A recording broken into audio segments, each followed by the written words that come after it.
السلام عليكم ورحمة الله وبركاته. أحيانا يا جماعة احنا بتعودنا على الأشياء، بنظن إنه الأشياء دي لو رحلت مننا وسابتنا. على سبيل المثال مثلا إنسان كان بودنا وفجأة اتغير علينا ومشي، عمل مثلا ما حصلش نصيب واحنا سبنا الشغل ده، غيرنا البيئة بتاعتنا، غيرنا البلد، غيرنا أي حاجة، بنتخيل إنه احنا مش هنعرف نعيش.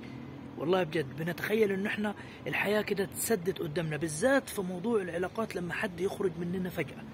يعني احنا بنتخيل إنه تعودنا على الشخص ده، وإنه هو بيسأل علينا، وإنه هو بيودنا وبيطمن علينا. بيحصل معانا نوع من الفجوة، إنه احنا محتاجين شخص يملأ الفراغ ده. وده مش صحيح يا جماعة. ليه مش صحيح؟ أولا التعود ده من الحاجات الصعبة جدا اللي بيعود الإنسان نفسه عليها. أعود نفسي على رسالة معينة من شخص، أعود نفسي على إنه نعتمد على شخص معين، إنه يديني الاهتمام، وإنه يديني الحب، ويديني المشاعر. مش شرط بين اتنين بيحبوا بعض، لا، مش بتكلم في النقطة دي، أنا بتكلم في العموم. بتعود على حاجة معينة في يومي، لو ما حصلتش بيحصل عندي خلل. لا يا صديقي، لازم تراجع نفسك في الحتة دي.